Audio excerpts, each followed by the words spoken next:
lack of reliable energy supply. The Russian invasion of Ukraine has made the need for energy security clear. Today, we are here to discuss the maritime industry's role in providing this resource. How will the tanker security program affect military readiness? In light of Red Hill, what does assured access to energy look like in the Pacific? Should there be cargo preference for energy to ensure a robust availability of tankers for the Department of Defense? We're proud to have thought leaders here to share their latest insights. I'm Sada Fuentes, Vice President of Transportation Institute, and I'll be your moderator today for this rich discussion. We are joined by Tom Morgan of the Maritime Administration, Sal Mercogliano of Campbell University, and Tim Walton of the Hudson Institute.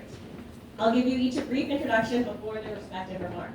Gentlemen, if you could join me, and we'll have each of them come up to the panel as they do their remarks. And we've got a moderated discussion, and then we'll open up to audience Q&A. So first, to provide a government perspective, is Tom Morgan. Tom is the director of the U.S. Maritime Administration North Atlantic Gateway Office here in Manhattan, and encompasses the entire northeastern United States. Tom reports to MARAD from the National Urban Security Technology Laboratory, operated by the Department of Homeland Security Science and Technology Directorate, where he served as the Operational Field Assessment Program Manager. Tom is a proud veteran, having completed a 28-year career in the United States Coast Guard. Tom? Thanks, Derek. Good morning, everyone. Good morning. Good morning. Again, tough to follow Admiral Fogo. I've been at the Maritime Administration for just about a year. I am the Maritime Administrator at Admiral Ann Phillips, boots on the ground for the region, for Florida, New York, New Jersey, all the way to Canada. So when I say I'm the strategic sea lift expert in the area, it's predominantly because I'm the only one in the area. And so in preparing, so I traveled in from Staten Island this morning, and preparing, I talked to Tony Fisher, who is the expert at the Maritime Administration, who ironically is from Staten Island, but he's down in D.C. today, so you get me. The best advice I think I got was from my boss was, do your best, just don't do such a terrible job that Sal's new YouTube channel is what the hell's going on in my life. So if you're like me, I did spend almost 3 decades in the Coast Guard, and my interaction with the Maritime Administration was very little. So I just wanted to take one giant step back and just talk to you a little bit about what MARAD is and their mission set. Established in 1950, the mission of the Maritime Administration is to foster, promote, and develop the maritime industry of the United States to meet the nation's economic and security needs. Right, so exactly what you would expect from an 800-person agency buried inside the Department of Transportation. What does this look like? All right, so it looks like financial support to the 6 maritime academies, the state maritime academies here, SUNY, Mass, Maine, so those are in my region, Great Lakes, Texas, and Cal. That also includes providing them a traineeship for their summer experiences.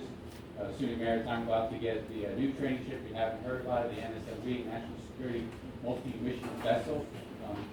Just hit NSMV, Maritime Administration, in your Google and pull this thing up. Incredible asset. It's being built down the street in Philly. They floated out of the dry dock a couple months ago, a couple weeks ago, and it's due early 23. But it's being, built for the government. When I just say early 23, we'll just hope it's prior to their summer sailing season for next year. Berthing nesting for 700 plus, roll-on, roll-off capability, helo deck. The bridge simulator is above the real bridge. And so it's not only going to be a traineeship but a national asset to be used. And again, Adam Fagan talked about UNGA. I think for local stuff, for UNGA, that's the kind of perfect asset the Coast Guard might look for any type of hurricane or response effort. Admiral, for your, for the Coast Guard District, when they get it down at Mass Maritime, you can take all your assets that are exposed to level 1 or Cat 1, Cat 2 hurricanes, put them in the roll-on, roll-off capability, close it, and they're good to go to the post-storm. So I'm really looking forward to these coming into the area. We own and operate U.S. Merchant Marine Academy, otherwise known as Kings Point, right down the street, and we provide grants and loans. So the American Marine Highway Program grant this year, almost $40 million. Generally to put containers on barges, move product by the water, get it off the roadways. And if anybody's in this area and you sat on the George Washington Bridge or the Verrazano Bridge and there's trucks in front of you, our goal is to get those goods off the highways, put them in the maritime environment, and move them up and down the coast. And that means Port Infrastructure Development Program provides this last year $680 million. That should be announced next week to ports throughout the United States for infrastructure investment to make sure they remain competitive globally. And another $20 million grant program for small shipyards. So you can imagine, especially with the offshore wind industry emerging, small shipyards are going to be a huge part of that. And we also provide loans, vessel financing called Title 11 for U.S. vessel development. So that can anything be from a tug to $500 million offshore wind turbine installation vessel. And of course, we also do ship disposal programs. So when all these government ships are at the end of their useful life, we'll take them and dispose of them accordingly. All right, so 2 additional programs. Part of the Strategic Sea Lift Office is the Maritime Security Program and the Tanker Security Program, and Admiral Fogo alluded to these earlier. Under MSP, owners receive a stipend intended to offset the difference between U.S. and foreign operational costs. Ships make money in the international markets, but they also have priority to carry preference cargo for the government, primarily DoD, but also for the entire government. This provides the U.S. government access to a fleet of modern vessels with U.S. crews who are contractually required to participate in U.S. military activities. TSP, Tanker Security Program, is a brand new program. It's authorized and appropriated, but it's not yet implemented. TSP will run similar to MSP, allowing 10 tankers to be provided a stipend, to be brought under the U.S. flag, and available to the Department of Defense. And while that's good news, and there's proposals underway to double the program to 20, some studies suggest 80 or more tankers may be required. And while that exact number is known, it's classified, I don't know it, it might even be a 3-digit number.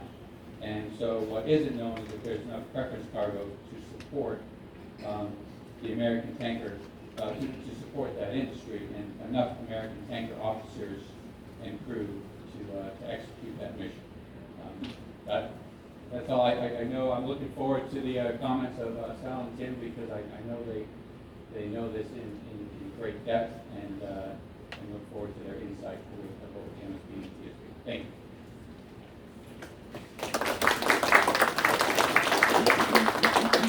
Thank you, Tom. And I'm going to use my moderator's privilege and make one observation about that cost differential.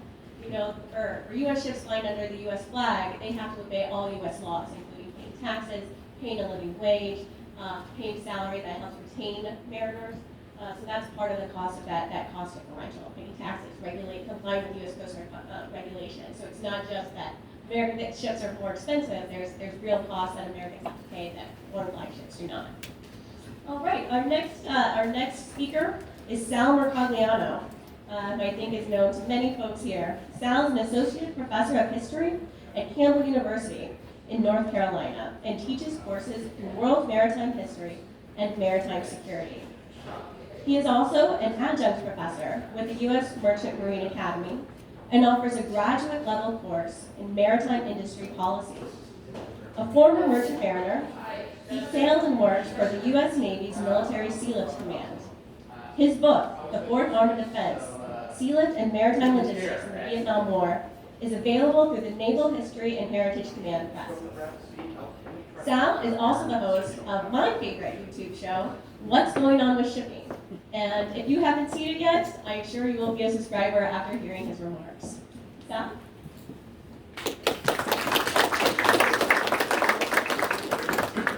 I want to thank everyone this morning. I want to especially thank David for inviting me up here. I'm I'm happy to be here, nowhere near as happy as my students today, who had classes canceled.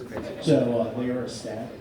I just want to take a moment and build on some comments that Admiral Fogo made earlier.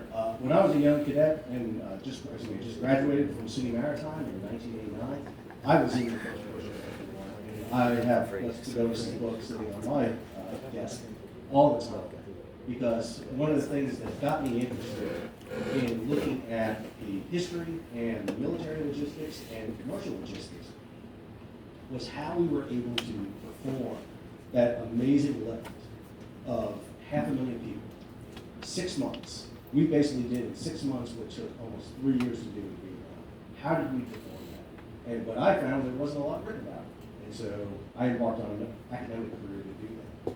And so I bring a little bit of perspective from sailing on ships, working ashore, and then historical aspect. And that's what I want to kind of talk about here in the opening remarks.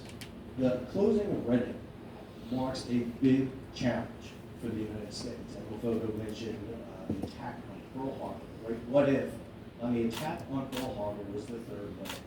Had the third wave come in and hit the oil tanks and disrupt them? To put this into context too, the oil tanks at Pearl Harbor on the eve of the attack held roughly about 4.5 million gallons of fuel.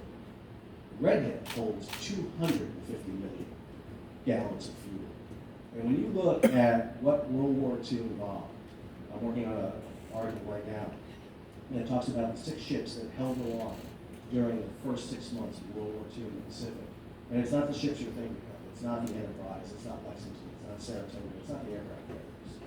It's the Neosho. It's the Sabine. It's the Guadalupe. It's the Casquilla. It's the Platte. It's the 6 fast tankers that were built under the Merchant Marine Act of 1937, called 2 to 13, that were built for Esso, modern day ExxonMobil, and also Keystone, that were taken over by the Navy. Those ships were built as kind of steroid T2 tankers. They were given twin screws. They were given higher speed, extra accommodations for personnel on board. And when the U.S. needed them, they were able to tap into those ships and bring them into the fleet, so that USS Neosho was sitting there on Battleship Row the morning of December 7th. And those fast oilers, the 6 of them, were absolutely instrumental in the success for the Americans during World War II, because 80 years ago, we had to sustain a supply chain that was 7,000 miles long, from Panama and the West Coast all the way down to Australia. The supply line from Australia to Dutch East Indies, the British East Indies had been severed because of the Japanese attack, and there were fears that the Indian Ocean was going to fall. And so we took the responsibility for sustaining a nation across 7,000 miles of a contested sea. And while those 6 oilers are essential and really important, and if you read histories, you'll see them mentioned all the time, what is sometimes forgotten, and there's some great new history coming out on this. Trent Hone and Greg Simons just did 2 great new biographies of Admiral Nimitz. The issue of logistics is forefront in Admiral Nimitz's mind throughout the war. You read his great book, his operational history of the Pacific War. He is always talking about logistics. He is always talking about getting 4 aircraft carriers, the fast carrier support force needs the fast oilers to support it, but not just to sail with them at high speed, but to run to the west coast to get fuel, because behind the scenes, when you dig down, it's not just these 6 ships. It's 20 commercial tankers that have to be allocated from the U.S. Merchant Marine to sustain those 6 fast oilers. And there's a point in April of 1942 where Nimitz needs more, and he can't get it. Why? Because the Germans are attacking the East Coast, and the attack on the East Coast of the United States is jeopardizing our fuel supply. And you can sit there and say, well, Sal, that's we're historic. That's 80 years ago. That doesn't apply to a modern event. Yet, if you look at how we move fuel, the Cimarron, the USS Cimarron, AO-22, when it was built, 18-knot vessel, carrying 150,000 barrels of fuel. USNS John Lewis just put into service at NASCO, 20 knots, 150,000 barrels of fuel. Yes, we've changed technology on board. The stream rate lets us do it a little faster, a little bit further apart, but logistics doesn't change. Fast forward 40 years to the Falklands. the British find themselves in a situation where they have to sail 7,000 miles through the Atlantic to take back the Falkland Islands. Take a map of the Atlantic, turn it on its side, you get the same thing we saw in the Pacific in early World War II. How do you do that? And Sandy Woodward's biography, 100 Days, just read for anybody. One of the things he talks about all the time is logistics. How does he perform his logistics? He taps into the Royal Fleet Auxiliary. He taps into the British Merchant Navy, their merchant navy. And he is setting up a chain of vessels that are coming from oil fields in the Middle East, the Caribbean, to Ascension Island to refuel RFA ships, and those RFA ships are then coming forward to sustain his fleet. And one of the things we see is when you disrupt this logistics and you have problems with it, it affects your strategy, your plans, your ability to execute a military strategy. And logistics is always the thing that limits your ability to operate in World War II. Early on, Admiral Nimitz had to decide, do I run the fast carrier task forces or do I bring the battle line back up? He had 7 battleships post-Pearl Harbor when he shifted forces from the Atlantic. But he realized, I have to make a choice. I have to make a choice. What's my choice going to be? I'm going to run the fast carrier task forces. But that also puts his tankers in the forefront of attack. And we see that with sinkings of ships like the Neches, the Neosho, the Pingos. These are tankers that are on the forefront supporting the fleet. And today, with the shutdown of the Great Hill, I love exactly what Admiral Flynn was saying, and what Walton was talking about. Those are great concepts. Those are concepts that we knew coming out of World War II. And unfortunately, we lost them, and now we're coming back to that concept of console tankers. And most importantly, I think, is the symbiotic relationship that should exist between the Navy and the Merchant Marine. We've kind of gotten away from that. I always make this argument. It's very hard to be a sea power when you have the #1 Navy in the world and the #21 Merchant Marine in the world. China is #2, but which one is the better sea power? Thank you.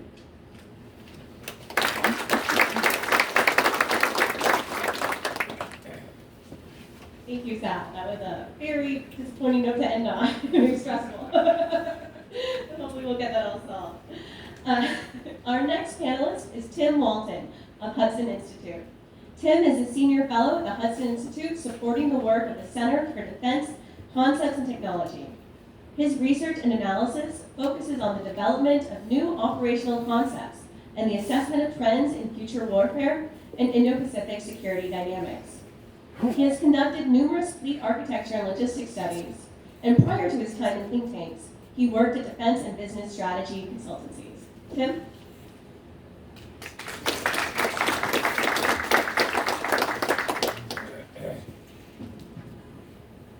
Great. Thank you very much, Sarah, for inviting me. Thank you to the New York chapter of the Navy League, Transportation Institute, and my fellow panelists. Pleasure to meet Tom for the first time, and then I read Sal's excellent book, but only last week subscribed to the YouTube channel and really do recommend it to everyone. And thank you all for being here today. As Sarah mentioned, I work for the Hudson Institute, which is a nonprofit, nonpartisan think tank in Washington, D.C., where we focus on supporting U.S. and allied national security. We do studies on a variety of topics, but one of the areas that we focused on the past few years has been on logistics, various flavors, maritime logistics, naval logistics, aerial refueling, fuel ashore.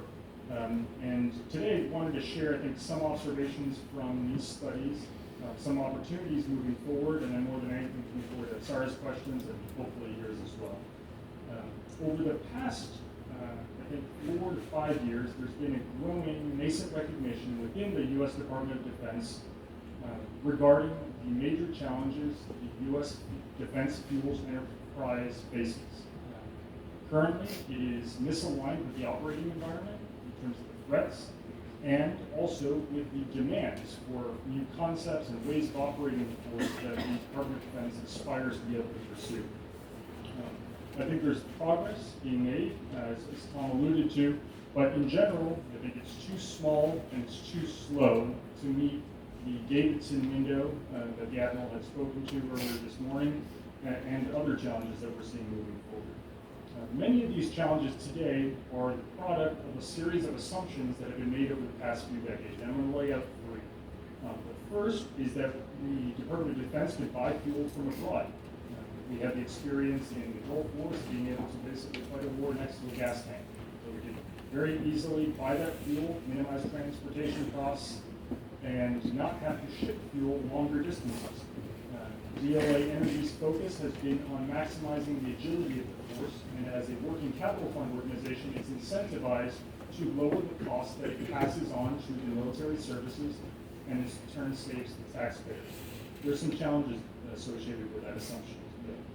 Second, the Department of Defense has increasingly replaced hardened underground storage tanks with above-ground storage tanks, as those underground storage tanks that were built during World War II and during the Cold War aged out. This is taking place for environmental reasons, but principally cost-saving reasons.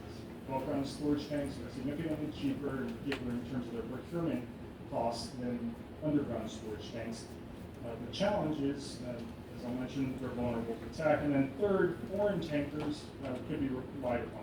DLA Energy has increasingly relied on foreign tankers to meet its needs for transportation and fuel. And DoD has assumed that in a contingency, it could rely on this large global pool of tankers.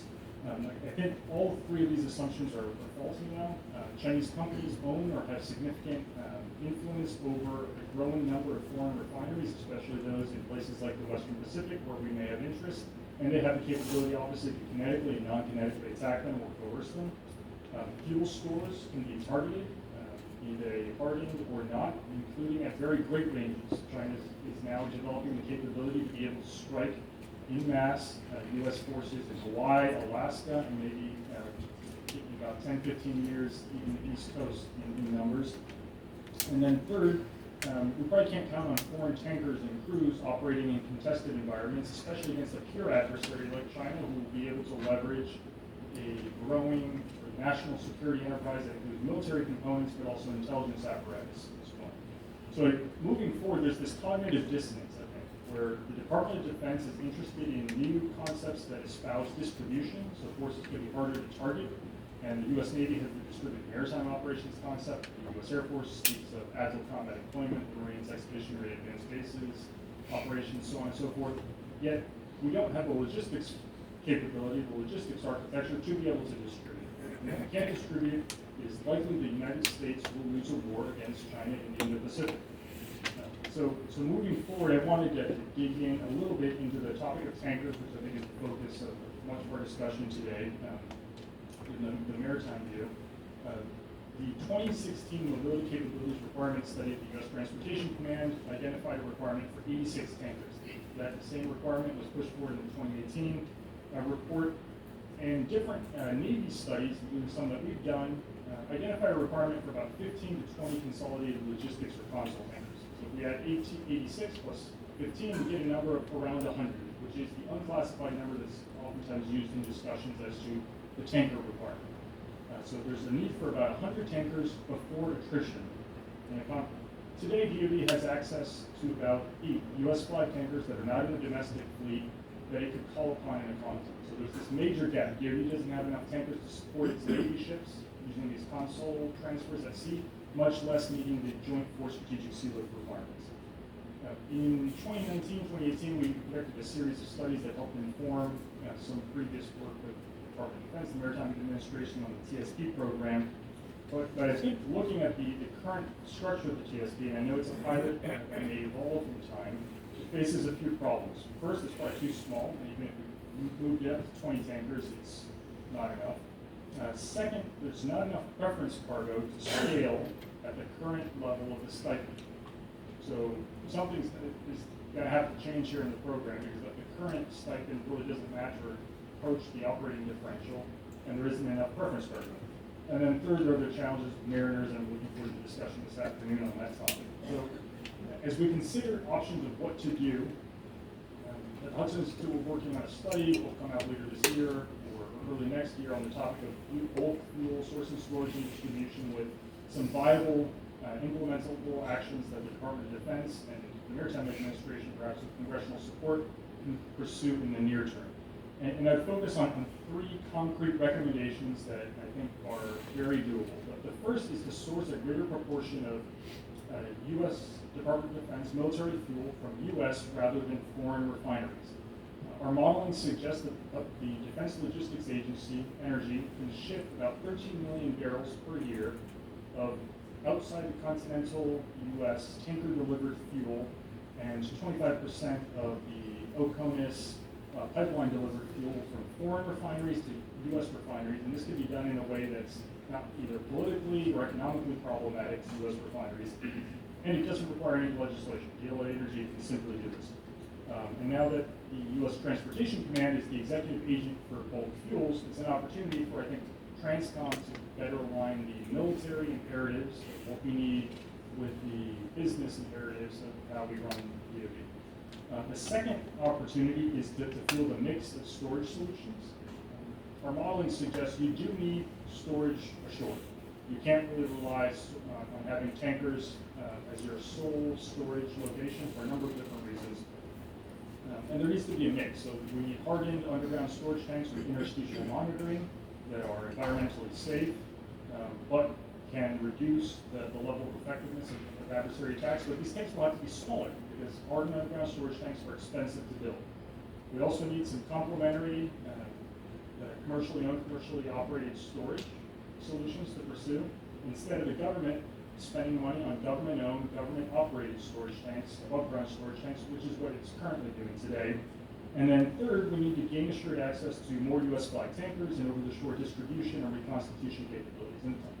And specifically on the topic of tankers, I'll identify, I think, 3 initiatives. But the first, as I mentioned, increasing preference cargo, and our modeling suggests that could increase the amount of U.S. flag tankers in the fleet by around 9 to 12 tankers. Second, I think over time, may not be this next year in the 24 NDAA, but probably should move to do so soon. We need to consider shifting the stipend to more of a true operating differential and have tankers that participate in the tanker security program engage in international trade, except in contingencies in which they would be directed to draw preference cargo. This would mean that we could have a pool of tankers that focuses on preference cargo, DLA Energy, movement of fuel, and then another pool of tankers that we could scale up, and it's very easy to understand what those costs are participating in international pools. And then the third initiative is obviously the topic of mariners, and I'll defer to the panel this afternoon regarding some of those options. I'll close just by mentioning that I think as John Conrad asked earlier, we really are at the center of where the solutions will be. I think in Washington, there are some legislative and executive agency opportunities to address some of this challenge, but the reality is we need the U.S. business communities to better align with the U.S. national security communities and create compelling business cases that I think can support U.S. national security and enhance it, but also support U.S. economic prosperity. So I'm looking forward to the conversation moving forward. Thank you.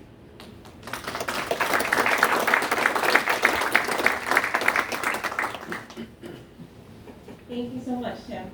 All right, I've got a couple of questions to kick things off. And Tom, there's a microphone on your right that you all can use.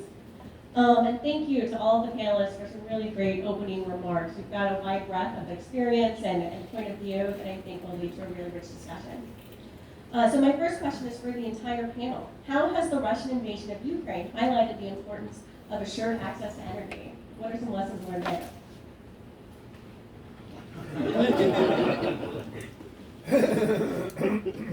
Well, I think obviously one of the things you're seeing is not just disruptions in the Nord Stream pipeline we're seeing, but remember, one of the things that just using LNG, liquefied natural gas is the example right now. The U.S. has become the major exporter of liquefied natural gas. 2016, the U.S. starts exporting, and since then we've eclipsed Qatar and Australia as the leading exporter. Story out just the other day that charter rates for LNG carriers have topped $500,000 a day. And what we're seeing right now is LNG is being used not just to fuel and heat Europe, but it's also being used as an instrument of diplomatic policy. China, for example, which had pre-bought a lot of loads of LNG, are selling them at an amazing profit right now to China and to Europe too. But one of the things that we're missing is the U.S. does not have LNG carriers. We did. We had a program back in the 70s where we built some of the first LNG carriers. And we haven't invested back into that. I think one of the things we have to start talking about is, we talk about the military identifies military useful ships, but we really have to identify strategically useful ships. And I think LNG is one of those areas where we need to get back into that building program. It's expensive, it's going to take a lot of money, but again, if you look at Japan, China, and Korea, who build 93% of all the world's ships, they don't do it on a free market basis. There's a lot of help that goes on to get them into that competition. And again, if we start building ships in this country commercially, then I think that helps our industrial base, which helps the Navy build ships. If we're just building 1 or 2 ships a year, we're not building ships, we're building works of art. They're standalone, one of a kind, they're not the assembly line vessels that come around. Thank you, Sal. I'd like to focus, I guess, a bit on the threat. We've seen in the conflict in Ukraine, each side has focused on countering the other side's logistics. We've seen Russian forces targeting fuel stores, pipeline transport facilities. We've seen Ukrainian forces doing the same in terms of being able to target fixed fuel stores, road tankers, and the like. And so I think that this is a feature, not sort of an anomaly, of what we're seeing in the conflict, that as different militaries try to develop abilities to more systematically map the systems of systems that they need to operate, they're going to extensively target logistics. So we need a resilient logistics architecture that can fight through and adapt to these challenges moving forward. The second observation is that the relatively modest mine threat in the Black Sea has had significant impacts, right, in terms of where vessels operate, insurance markets, and the like. If in a conflict against China, which certainly has a much more significant counter-maritime capability, I think those effects would be more pronounced, both in terms of the kinetic threats, but then I think perhaps even more so in terms of the economic, political influence, coercion, dissuasion that would be exerted there.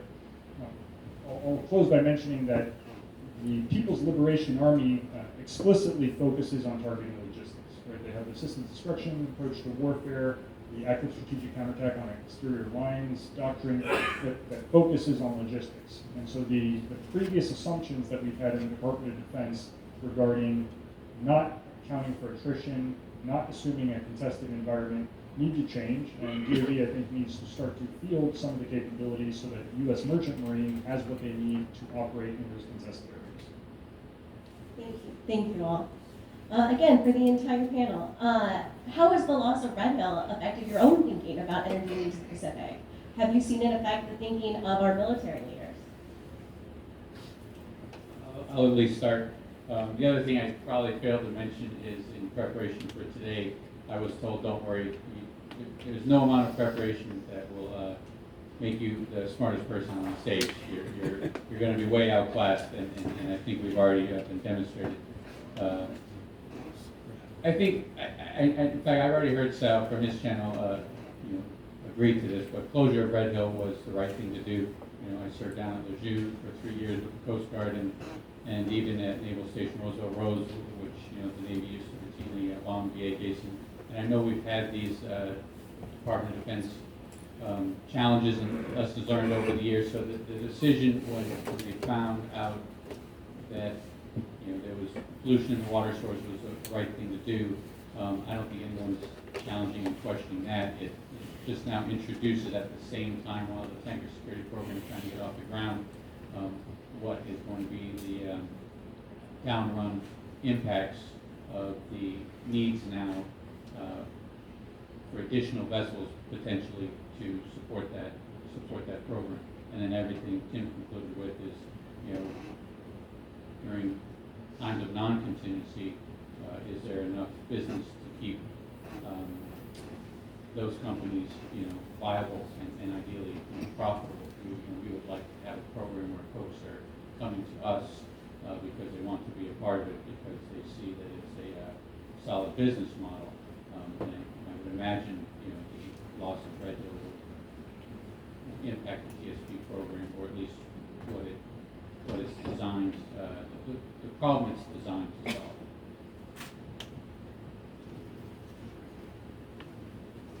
I'll just add that by mentioning it. I think it's valuable that senior Department of Defense leaders are now focusing on Red Hill in particular, to some degree on logistics and our challenges in that area. I am concerned, though, at the level of sort of coherence and the concrete plans to remediate or address the closure of Red Hill. I think defueling Red Hill is relatively straightforward. Fielding a resilient fueling architecture for the Department of Defense in general or in the Indo-Pacific is more challenging. It's going to require significant changes and funding being allocated to those challenges. So as I look at DoD investments in last year's budget, the year before, it seems pretty much DoD's investments are on cruise control. The inertia that we've seen over the past couple decades in terms of what types of programs are funded continues. The above-ground storage tanks being built in Darwin, the cut and cover tanks being established in Tyndall, the above-ground storage tanks being built in Tinian. They're all programs that are highly misaligned with the threat environment. DoD, I think, is now expressing interest in either chartering pre-positioned fuel stores or having access to a larger portion of maritime tankers to be able to address some of its fuel storage and distribution demands. But until we actually see efforts to scale this up, I think they're aspirations, and that's very problematic. Yeah, I'll just add, if you look at the history of this, when MSTS, Military Sea Transportation Service, the precursor for MSC, came into existence post-World War II in 1949, it had 55 T2 tankers assigned to it. And very quickly, about 17 of them were laid up, but were quickly brought back because of the bleeding. And the recognition was we need this additional capacity to be able to move fuel and provide it to U.S. Navy oilers. Vietnam rolls around, and we see the transition of oilers over to the Military Sea Lift Command, which started in Toluga in 1972. And by the 1990s, early 2000s, all the auxiliaries are under MSC. And that's not just the transfer of ships, it's also a transfer of missions. You get rid of shuttle ships and station ships and you merge them into one. Basically, the ship that you have now is the one that's going to go to the base, get the fuel, and bring it back. And we fought wars in Korea where we had a logistics base in Japan. We fought Vietnam where we had a logistics base in Subic Bay. We fought the Persian Gulf where we had immediate bases. But now we're talking about a transoceanic approach.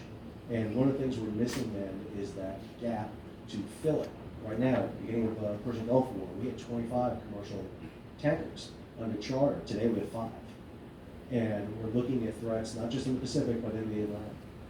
And even MSC in their latest report said that of the fuel they lifted the past fiscal year, only 75% was lifted on U.S. flag vessels. They had to use a foreign flag for the difference. And so I think there's a need for this. It's a mission that has existed, but again, it's kind of gone out of the mainstream, the visibility of a lot of people to realize it because we haven't had to do a power projection like this since literally World War II. And as a follow-up, do you see our peer competitors making investments in their own access to energy? Or are they also relying on the market for access to fuel? And what about our allies? Well, I think if you look at, obviously, the big players, if you look at the peer-to-peer arrivals out there, China has built a huge, the Belt and Road Initiative that was mentioned by Fogo. It's not just commercial, it's military. It is intended to establish backup upon backup upon backup.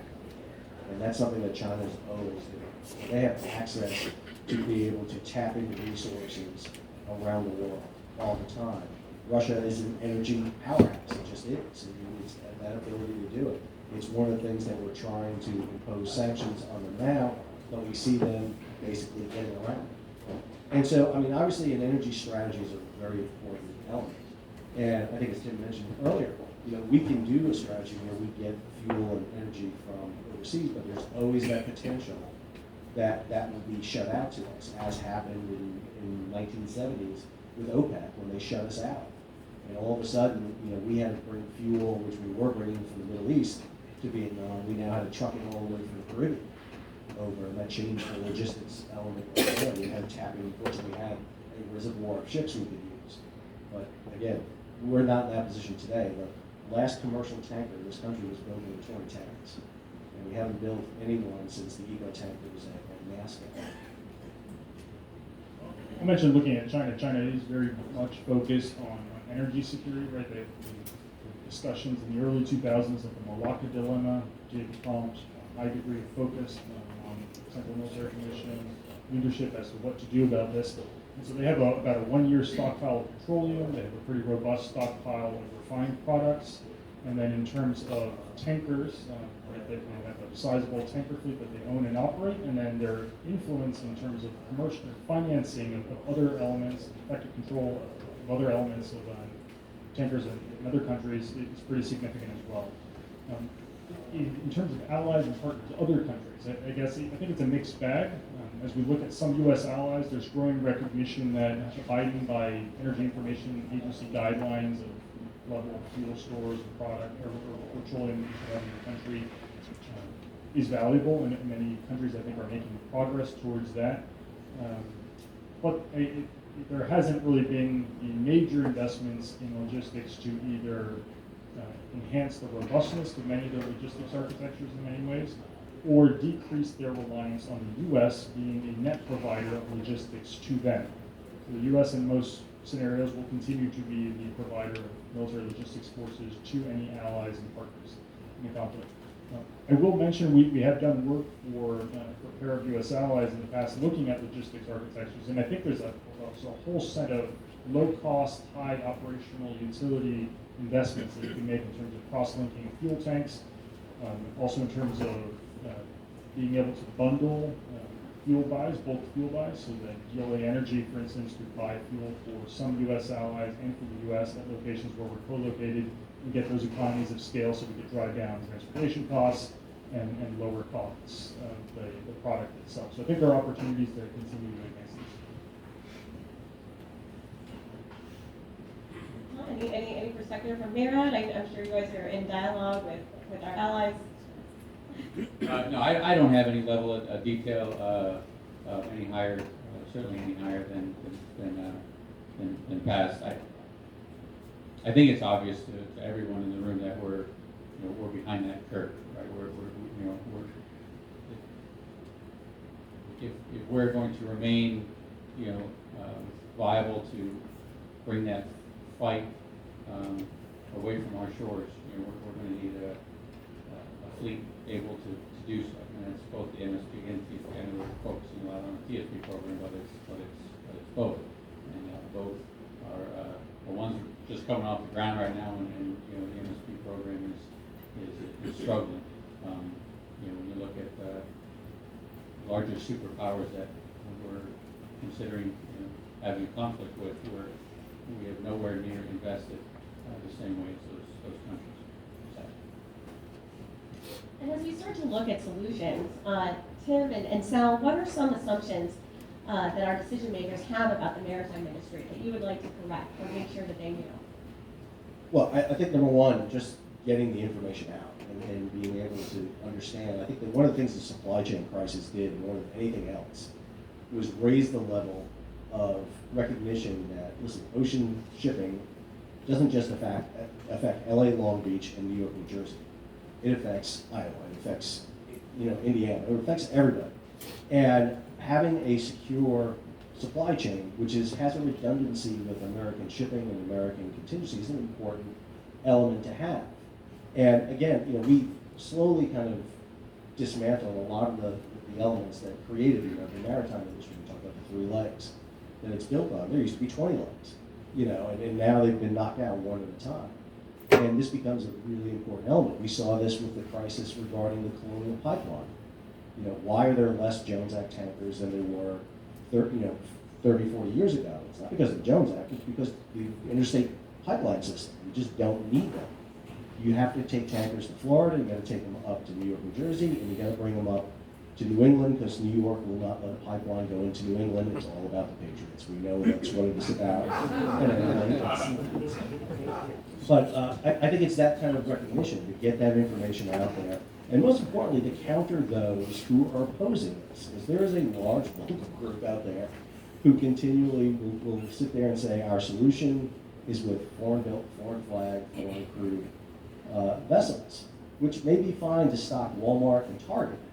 But in a military scenario, that doesn't work, because you can't guarantee them to go into an environment where they may be at risk. I mean, we're seeing that right now in Ukraine with the vessels that are going in to go get grain out of that region right now. You look at where they're coming from, and the amount of money that's being paid to those crews to be able to do that, it makes it very cost prohibitive for us to look at that as a solution. Plus, you can't plan on that solution any long term. We found that out in World War I when all of a sudden the British and the German fleet left our coast and our trade was piling up on the docks. And that's one of the reasons we built the Merchant Marine Act of 1920, our first national maritime strategy. Sorry, I keep going to answer. You do it very well. I'll add that in conversations, I think, with individuals in the Department of Defense, sometimes you get this idea that we can rely on foreign, I think I want to focus it on the topic of tankers, foreign tankers to meet some of these demands. And I agree that there's probably an appropriate role for some foreign tankers in some locations, and we want to be able to analyze that in granular detail. But the challenge today is that folks make, I think, a broad assumption regarding if it's a tanker that's flagged in a friendly country or owned by a friendly country, it's a tanker that we can count on. And it really doesn't get into some of the intricacies of the maritime sector that I'm starting to learn more and more about over time, even though my dad's been in the business. Specifically, what we're observing things like European companies where we thought we could count on a certain tanker being owned by that European company have been sold to Chinese banks and are now being leased back. So on paper, that looks like a friendly tanker. We should be able to count on that tanker. But in practice, it's, I think, problematic and I certainly would not. So the effective pool of foreign flag tankers that we could count on is much smaller than what it appears. And I think even more importantly, even if we had hulls, we need mariners. And mariners who are willing to operate into slightly contested or maybe even contested areas. And I think in most cases, those would need to be U.S. mariners. Thank you. And Tom, what are some of the biggest challenges facing the industry for meeting this need? You had to go through a couple of years to get TSB authorized and then appropriated, and I'm sure there's more challenges facing the industry. But what are some of those that Merit has identified? I think would be the resistance in making this investment, right? So I think what common theme we're hearing is that we're not investing in the same way. Certainly our adversaries are. We potentially could be relying on the fact that we could outsource the movement of our military might overseas by not identifying the risks that have been identified that are out there. The top three merchant mariner producing countries, we're China, Russia, and Philippines, right? So, if you flip that around, if we're getting into a conflict, will those mariners that are on those ships be willing to carry U.S. goods? Not to mention the owners, the outright owners of those vessels and of the ports that we're going into. So without articulating that, I think it's hard to identify the need that truly exists, and then from there draw out the costs. I think, through the course of conversation, we know that the TSP program, while it's starting with 10, needs to be larger. How large could it get and be financially supported to be determined? And through Admiral's comments, we know the MSP program, if you did turbo activation, even with the small number of ships that we have in the ready reserve fleet, may not be ready to leave anytime soon. And so it's not that we don't have one of the greatest, if not the greatest military services in the world. It's what is that going to mean to us if we can't get it to wherever the fight is overseas. And I think that needs to be clearly articulated and then brought again, strangely, down to the Department of Transportation, to the Maritime Administration, saying what are we going to do with it, and to Admiral's point, maybe create ships that meet that need rather than go on the market and see what's available. I'm in the process of buying a used car for my son right now. When you go on cars.com, you buy what's on the market. Maybe that's not the best strategy for this. We need to identify exactly what the need is, much like we're doing for the state academies. And building that from scratch, and that really hasn't been the practice to date. Thank you. Yeah, Tim's written a lot about the Defense Maritime Industrial Base. I don't know if you want to add anything, Tim, or talk about that kind of holistic view. Yeah, well, I'll add that I think it's essential for when we conduct these Department of Defense national security studies for us to view a holistic defense maritime industrial base is how we captured it. And it gets to this idea that the Department of Defense is operating within complex adaptive systems, supply chains that Sal was talking about, that are very challenging to fully understand, and in many cases have interdependent elements. Right? In the U.S. maritime industry, the construction and maintenance and repair of different ships play a role. Jones Act fleet plays a role both in terms of providing vessels, but also, even more importantly, perhaps crews that support not only the Jones Act, but also surge. About 40% of the surge mariners would come from the Jones Act, and then ships in international trade. So I think this defense maritime industrial perspective that looks at the interdependent elements would be helpful. And moving forward, I think as we try to articulate this vision and propose actionable initiatives that can be funded by Congress, we will need to, I think, build off some of this momentum that we've been seeing in other sectors, like as Samuel mentioned in terms of CHIPS Act, right? I think wasn't something that took place over a single year. It was actions that were sustained by organizations like the Semiconductor Industrial Association over a period of 3 to 4 years to create the recognition and then the support for the set of initiatives necessary to make this major investment. We probably don't need $30 to $40 billion for the shipbuilding industry in one year, but even a smaller subset of that can absolutely have a high return. Thank you. And I highly recommend you all check out that paper that Tim wrote, co-authored with Brian Clark on the Defense Maritime Industrial Base. It does a great job of kind of creating that big picture. Before I keep going, are there any questions from the audience? Okay, great. I should stop earlier. Please go ahead. Thank you very much to the panelists for bringing forward a lot of this important information. And a couple of the points I want to mention were touched on. There's some elephants in the room here. And one of them is, where do we get the mariners? Well, we've got an 1,800 person shortage now in the commercial side, much less to escalate that. Where are we going to get our mariners? The second is what it costs to build a vessel in the United States versus, let's say, Asia. Right now, I believe there's a boiler/tanker, only a 20,000 tonner, which is not a big ship. That is costing $540 million, and a ship 3 times that size, built overseas, is, I think it was $240 million. Those are inequities. Those are huge inequities, and somebody did mention it because we're doing one-offs rather than series building. I think you can tell I'm come from the commercial side. I'm an American patriot, and it scares me to no end that of all of the imports into this country, only 0.4% are carried on U.S. flag ships. I look at the vulnerability of what Admiral Fogos spoke about, of supplying our military interests. We can't do it right now, given if we do the same old, we need to be innovative and forward-leaning, and maybe get away from some of our historical hobby horses. The other thing that I think it's important to say and to note is that it's not just who owns what, as you pointed out. The banks that are doing the sale and leasebacks. You have to also look at what we think of as friendly registries and see who is controlling and doing the pipeline supply.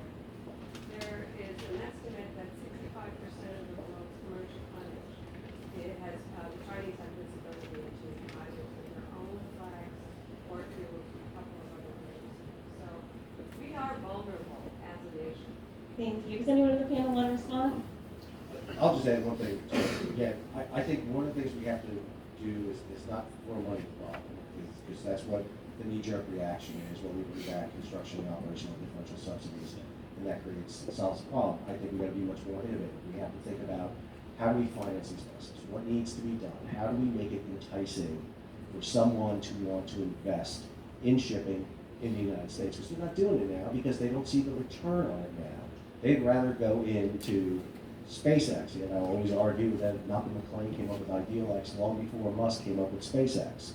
And, you know, the innovation is in shipping. We have to make it innovative for them to do it. We also have to understand that it's not a level playing field out there.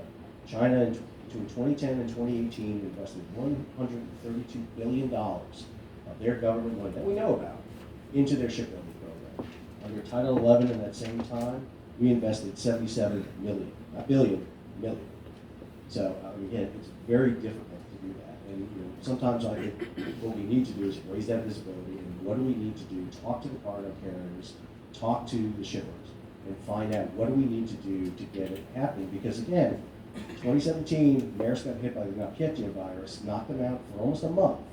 And most of the world didn't realize it, didn't see it, because no problem, there was excess capacity that can handle that.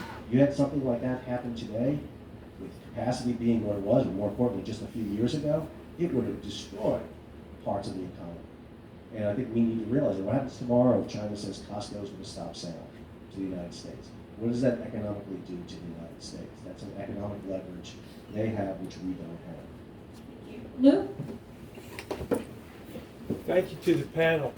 I was interested, though, to find out, you touched upon the issues of how the Jones Act affects this type of logistics, specifically with regards to fuel. What, if any, effect does it have when our own government does not follow the Jones Act?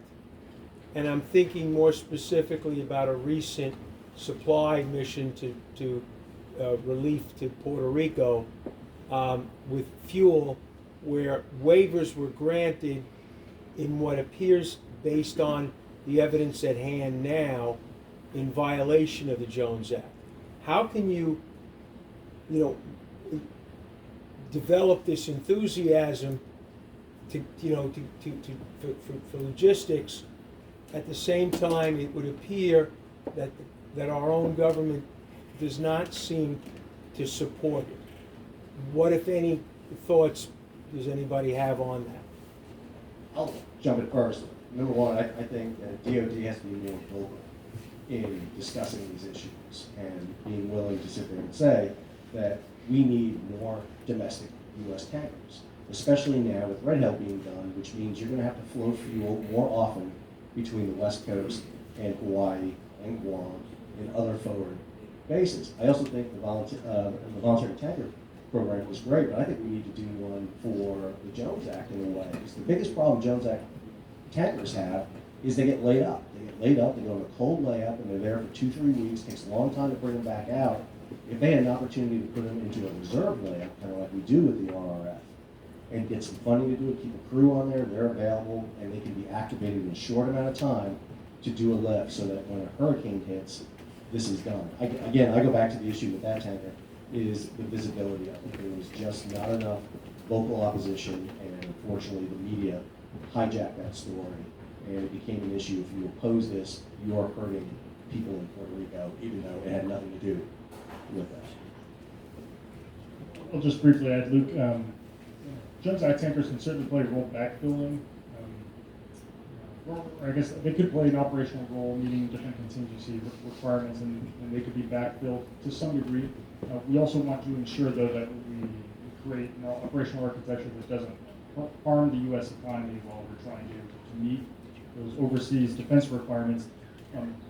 Also plays a key role in terms of mariners, right, in terms of meeting that surge sea lift demand.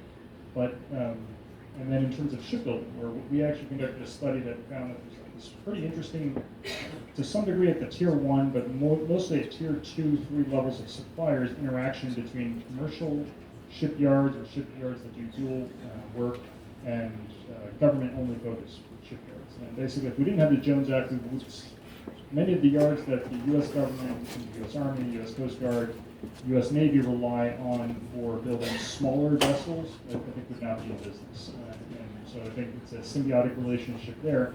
It will be essential, though, I think, as to the earlier question asked, lady in the front, is to develop compelling business cases, because if we want mariners to work and we want to address the mariner shortfall, we need to have mariners working, and that means there needs to be cargo that they're working on.